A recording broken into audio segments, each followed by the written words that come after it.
Um, Hello everyone. I just come to say a little bit of something about what some people are going to go through as Christians, or basically what I went through and how it helped build me up a certain situation that I went through. I won't mention any names, keep every person's detail private, but I'm just going to, start telling the story. Um, when I was born, I had a mom and a certain sperm donor in my life, and my sperm donor had a son, but he had a different mother, and he was quite a bit older than me.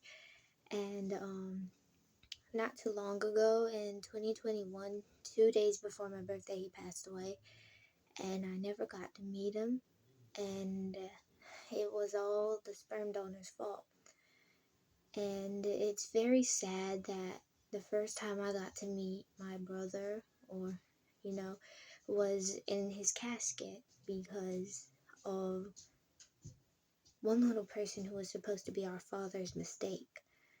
And I have a father figure in my life ever since I was 3 years old. Well, I've always had a father figure because even before I met the dad I have now at 3 years old, I had my grandfather, my cousin, and just so many people in my life that kept me happy.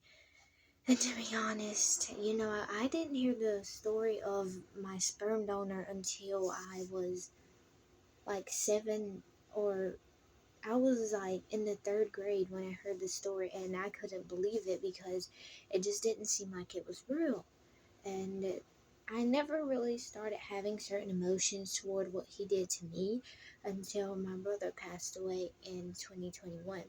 And then I really started to have, hatred, feelings of hate toward him for what he allowed my brother to go through and for what he did to both of us. And it's very sad that this whole situation could have been resolved and it could have not happened in the first place, but it did. And in 2014, me and my brother, I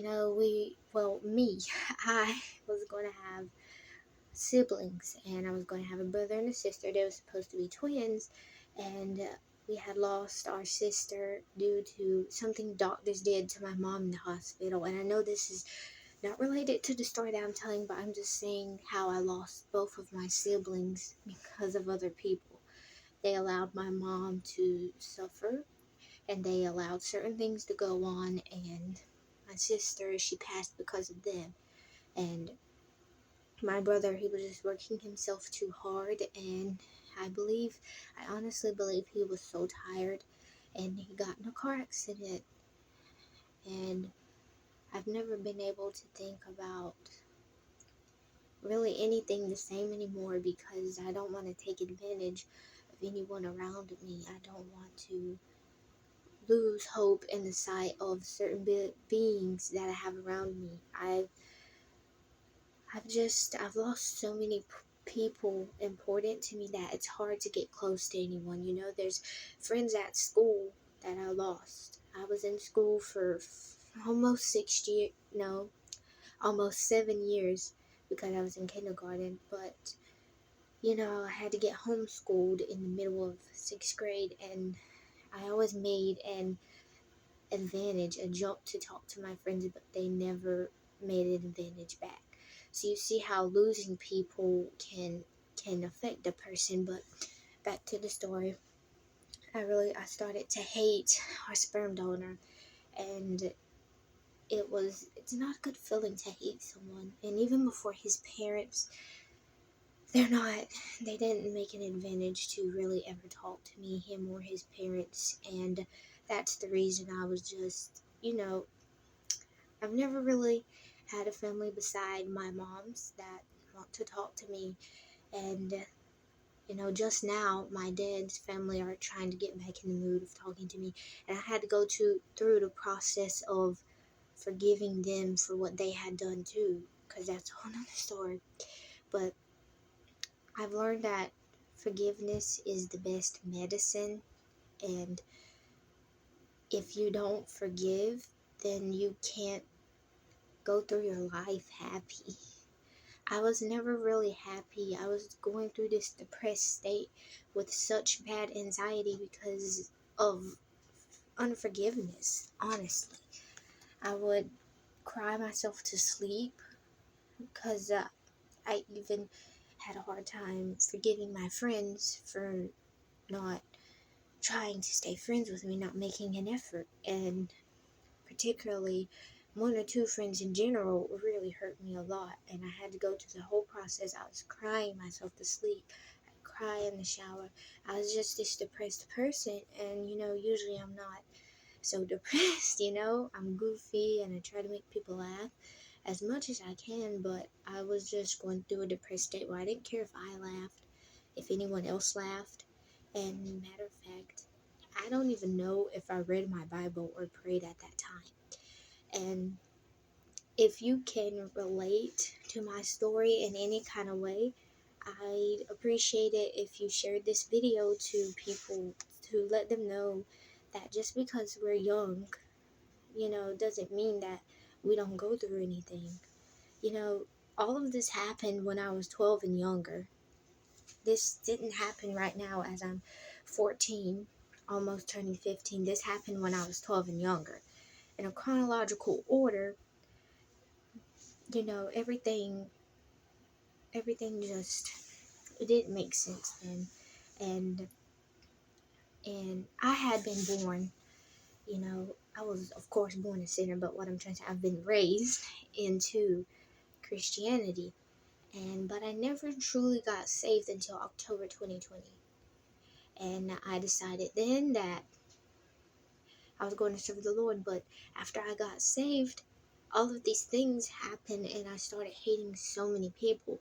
And I just felt that, there was no need for me to even try to communicate with God because it didn't fall into place. But then I started turning back to God again. I said, I shouldn't blame you for my problems. These are just lessons that I'll learn.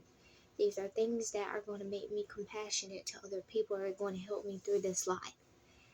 So all of it, involving my sperm donor, my 2 sets of grandparents who didn't make an effort to speak to me because, basically there's 3 sets that I have. Sperm donors, my dad's now, and my grandma's. And I appreciate the effort that my dad's parents are going through now to actually try and speak to me,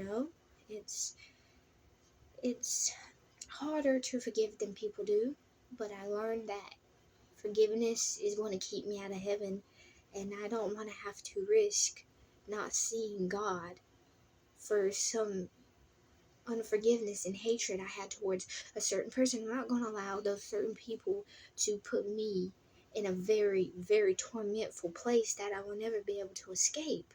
A very real place that many people are in now. And it's very sad that so many people are going there because they can't forgive and they can't trust in God, and they hate. So I have forgiven everyone that has harmed me. My friends, those 2 sets of grandparents, my sperm donor, the doctors that worked on my mom, everything's forgiven.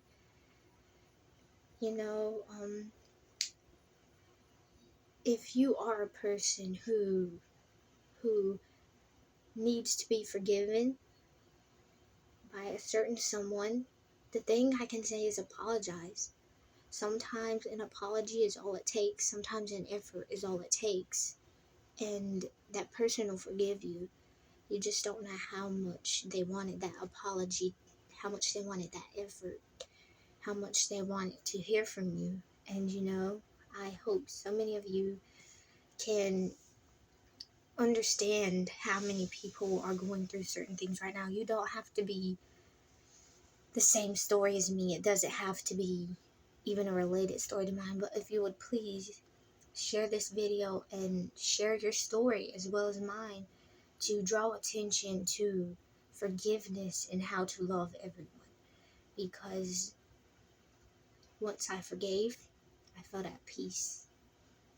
And I want to say thank you. Thank you to all the people that I had to forgive, because I could never grow in God unless I had to forgive you. And thank you to my dad's parents for making an effort and trying to make it right, because, you know, it's such a huge effort. And, you know, it's just a whole thing to grow a relationship with someone. And even though, you know, my mom's side of the family is still the only family that is really, really close to me, I appreciate the effort that some certain people have made to get it right. And I wish others would do the same, but even if they don't, they're forgiven in my heart. And that's all I can do is love and forgive them in this life, in this me that I am. And I know that God's proud of me for making an effort and trying to get it right with everyone. And please pay attention to others around you, because suicide is not the only matter in the world. And I'm not saying that suicide is not an important situation to be thinking about, because suicide is the worst. Suicide is absolutely bad. Pay attention to your surroundings so that people will not overwork themselves.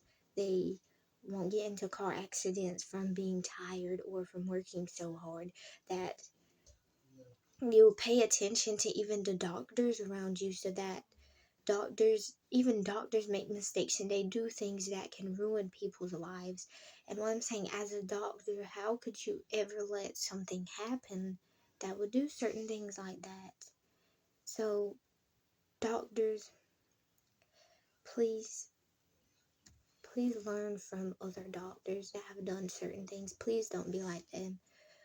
Try and do the right thing every time. I know you're going to make mistakes, but don't do something so bad as to overlook someone's problem because you're scared that they're addicted to something, or you're scared that they're lying of their pain to be on certain drugs or certain pills, because that's not always the case. Sometimes they're actually hurting and you could have stopped it, but you didn't. Pay attention to the people around you and know that they're going through things that maybe you don't know. And even though they're young, they can still go through certain things. They can go through depression and anxiety. And let me tell you something. I was not on an anxiety or an anxiety medication or an antidepressant. My anxiety medication and my antidepressant was God and the Bible. No lie, I have never been, I cross my heart, I've never been on an antidepressant. And I was not on them anxiety nerve medications. God got me through this all. And even though I had turned on him for what I went through, he still loved me and clothed me and walked by me. And this is a story that, not for my own sake, I'm saying pay attention to others around you. Listen, be attentive, and try not to do things that you're going to regret. Try to watch that person, listen to that person, try to appreciate people while they're in your life, and, you know, rely on God for everything. Forgive and love others, because forgiveness is not easy.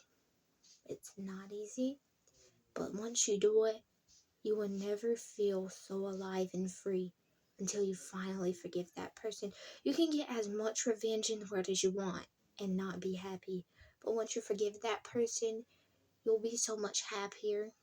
And I hope that you'll share this story and write your story in the comments, because I want to know about your stories as well, and what you go through, what you've went through, what's happening in your life. And, you know, God bless you, and may you find him in your life.